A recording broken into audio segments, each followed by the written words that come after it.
लो भाई, आ गया दिनेश पेप्सी पानी पूरी वाला। आइए आइए और पेप्सी पानी पूरी खाइए। पानी पूरी खाने का एक नया अंदाज। आइए आइए। दिनेश जैसे ही बाजार में अपना ठेला लाते हुए आवाज लगा रहा होता है तो पहले से ही वहाँ खड़े पानी पूरी वाले उसका मजाक उड़ाते हैं। पेप्सी पानी पूरी अब पानी पूरी में पेप्सी डालकर बेचेगा क्या ये आदमी है? अरे लोग तो ऐसी पानी पूरी चखते ही उल्टियाँ करने लगेंगे भैया। सही कह रहा है भोला तू। देखना तू 10 दिन भी नहीं टिकेगा यहाँ पे। सभी पानी पूरी वाले उसका मजाक उड़ा रहे थे, लेकिन ग्राहक उसकी तरफ हैरानी से देख रहे थे। अरे देख तो नेहा, कोई नया पानी पूरी वाला आया है। चल तो सही, इसकी पेप्सी वाली पानी पूरी चख कर आए, आखिर ये होती कैसी है। हाँ हाँ चल। अरे भैया जरा हमरे लिए एक एक प्लेट लगाना तो। वैसे कितने का एक प्लेट? जी सिर्फ 20 रुपए प्लेट। फिर जैसे ही काजल और नेहा उस पानी पूरी को अपने मुंह में रखती है, वो तो खुशी से पागल हो उठती है। अरे वाह वाह वाह वाह, इसका पेप्सी वाला पानी पूरी तो बड़ा ही कमाल का है रे। क्या स्वाद है, मजा ही आ गया। क्या लाजवाब मजेदार पानी पूरी है। अरे इसके आगे तो सबकी पानी पूरी फेल है। सुनो भाइयों बहनों, इस पेप्सी पानी पूरी वाले की पानी पूरी तो लाजवाब है। सब खाओ, दिल खोल कर खाओ, लेकिन भैया हमरे लिए पहले एक एक प्लेट और लगाओ।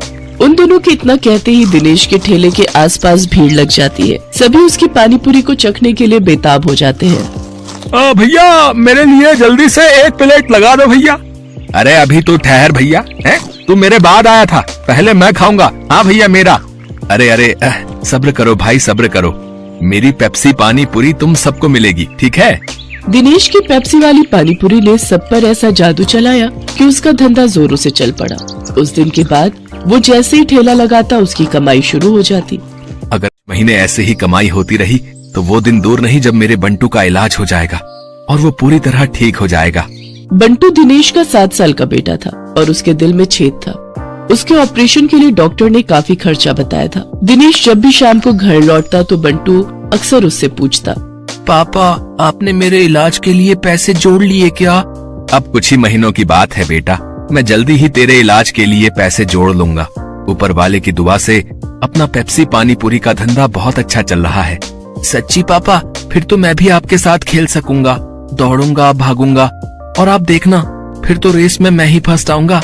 दिनेश की बीवी संध्या जब भी अपने बेटे को ये कहते सुनती तो वो कहती, तू बिल्कुल भी परेशान मत हो बंटू, मैं रोज मंदिर जाकर तेरे ठीक होने के लिए भगवान से प्रार्थना करती हूँ। तू देखना भगवान तुझे बहुत जल्द ठीक कर देंगे। एक दिन दिनेश के ठेले पर हीरो नाम का अधेड़ उम्र का आदमी उसकी पानी पूरी चखने आता है। वो नशे में होता है, तभी उसकी नजर दिनेश के गले पर जाती है। किसी ने ठीक ही कहा था इसके बारे में, इसका गल्ला तो लबालब नोटों से भरा हुआ है भाई। हीरो एक ठग, शराबी और जुआरी किस्म का आदमी था। उसका काम ही लोगों को ये सब बुरी लत लगाना था। दिनेश के भरे गले को देखने के बाद हीरो उससे कहता है, अरे सुना है कि तेरे बेटे को कोई बड़ी बीमारी है, है? और उसके इलाज के लिए तुझे लाखों चाहिए? हाँ भाई सही सुना है, मुझे मेरे बेटे के इलाज के लिए कई सारे पैसों की जरूरत है। तो तुझे क्या लगता है इस ठेले से तू लाखों रुपए कम समय में कमा पाएगा? इसके लिए तो तुझे कई साल लग जाएंगे। हाँ लेकिन इसके अलावा मैं और कर भी क्या सकता हूँ भाई? देख इसमें मैं तेरी मदद कर सकता हूँ। अगर तुझे हफ्ते भर में ही 5 लाख रुपए कमाने हो तो मुझे आकर मिल लेना। ये रहा मेरा पता, ठीक है ना? अच्छा अब मैं चलता हूँ, ठीक है भाई? आखिर ऐसा कौन सा रास्ता है इसके पास जो ये मुझे एक हफ्ते में इतने पैसे कमा कर दे देगा? खैर मुझे क्या, मुझे तो बस अपने बेटे के इलाज के लिए पैसे से मतलब है। एक काम करता हूँ, एक बार जाकर इससे मिल ही लेता हूँ। यही सब सोचकर एक दिन दिनेश जाकर हीरो से मिलता है। उसे ऐसे सपने दिखाता है कि दिनेश ज्यादा पैसे कमाने के लालच में उनके साथ जुआ खेलने लग जाता है। कल मैंने 1000 रुपए लगाकर 2000 कमाए थे। ऐसा करता हूँ आज ठेले की सारी कमाई ही लगा देता हूँ, एक दिन में डबल कमाई हो जाएगी। धीरे धीरे दिनेश को जुए के साथ साथ शराब की लत भी लग जाती है। शराब की लत उसे ऐसी लगती है कि उसका अपने काम में मन ही नहीं लगता और वो ठेले पर खड़ा होकर भी शराब के नशे में डोलता रहता है। भैया एक प्लेट लगाना तो।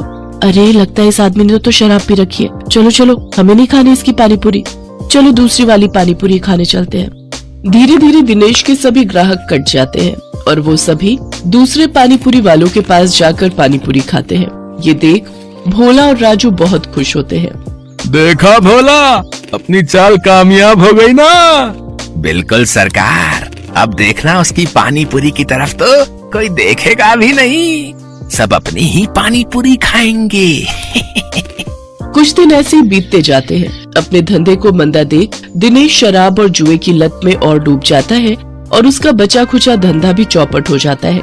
ये सब देख संध्या और बंटू बहुत दुखी होते हैं। फिर बंटू अपनी माँ से कहता है, माँ, अब तो मैं कभी भी ठीक नहीं हो पाऊंगा ना। पापा तो अब सारे पैसे शराब और जुए में ही उड़ा देते हैं। तू परेशान मत हो मेरे लाल, बस ऊपर वाले पर भरोसा रख, एक दिन सब कुछ ठीक हो जाएगा। सारा दिन नशे में धुत रहने और धंधा चौपट होने के कारण दिनेश के घर में खाने पीने के भी लाले पड़ जाते हैं। माँ, अब तो घर में खाने के लिए भी कुछ नहीं बचा। अब तो लगता है भूख से ही हम सब मर जाएंगे। ऐसा नहीं कहते मेरे बच्चे, सुख दुख तो जीवन का हिस्सा है। आज बुरा वक्त आया है, कल अच्छा वक्त भी आएगा। ऐसे ही कुछ समय और बीत जाता है। फिर एक दिन उस बाजार में एक आदमी आता है जो सबको पर्चे बांट रहा होता है। तभी वो दिनेश के ठेले पर आता है। अरे सुनो भाई, पेप्सी पानी पूरी वाले, हमारे सेठ मंगल राम चाट भंडार वाले की तरफ से एक प्रतियोगिता होने जा रही है, जिसमें सभी चाट वालों के बीच कंपटीशन होगा। जो भी इस प्रतियोगिता को जीतेगा उसे पूरे 5 लाख इनाम और साथ ही हमारे मशहूर मंगल राम चाट भंडार वाले बाजार में एक स्टॉल भी लगाने को मिलेगा। मंगल राम चाट भंडार बाजार, वहाँ तो बड़े बड़े लोग आते हैं चाट खाने के लिए। अरे तभी तो कह रहा हूँ, अगर जीत गए तो रोज की अच्छी खासी कमाई होगी और 5 लाख मिलेंगे वो अलग। मंगल राम चाट भंडार कोई ऐसी वैसी जगह नहीं थी, बल्कि शहर का फेमस चाट बाजार था, जहाँ शहर के बड़े बड़े लोग चाट खाने आते थे और कई टूरिस्ट भी वहाँ आते थे। उस बाजार में चाट लगाने वालों की अच्छी खासी कमाई होती थी। लेकिन ये सब बातें जानते हुए भी दिनेश उस प्रतियोगिता में कोई खास दिलचस्पी नहीं दिखाता। मंगल चाट भंडार है तो मुझे क्या, मैं जहाँ हूँ वहीं ठीक हूँ, मुझे इन सब से कोई फर्क नहीं पड़ता।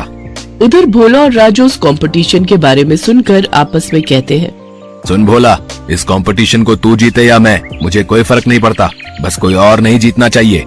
हाँ भाई, बस एक उस दिनेश का ही डर था, लेकिन वो तो हमारी कृपा से फेल हो चुका है, तो अब हम दोनों के अलावा उस कंपटीशन को कोई जीत ही नहीं सकता। अगले दिन हीरो भोला और राजू से मिलने आता है। क्यों भाई, मान गए ना मुझे? आखिर मैंने शराब और जुए की लत लगाकर उस दिनेश के धंधे को चौपट कर ही दिया भैया है। तुम्हारे एक बार कहने से ही तुम्हारे दुश्मन को कैसे ढेर कर दिया मैंने। अगर वो ढेर नहीं होता तो हमारा धंधा आबाद कैसे होता भाई। उसकी पेप्सी पानी पूरी ने तो हम लोगों का धंधा ही चौपट कर दिया था भाई। तभी उनकी ये सारी बातें दिनेश सुन लेता है और अपने किए पर उसको बहुत पछतावा होता है। मैं भी कितना बेवकूफ था जो इन पाखंडियों के झांसे में फंस गया और बर्बाद हो गया, लेकिन अभी भी कुछ नहीं बिगड़ा है। मैं इन सबको मजा चखाऊंगा, मैं इस प्रतियोगिता में हिस्सा जरूर लूंगा। यही बात मन में ठाने दिनेश उस चाट प्रतियोगिता में हिस्सा लेता है और अपनी पेप्सी वाली पानीपुरी की रेसिपी से इस कॉन्टेस्ट को जीत लेता है, जिससे उसे 5 लाख का इनाम मिल जाता है। साथ ही मंगल चाट भंडार में स्टॉल लगाने के लिए जगह भी। इनाम से मिले पैसों से वो अपने बेटे का इलाज करवाता है।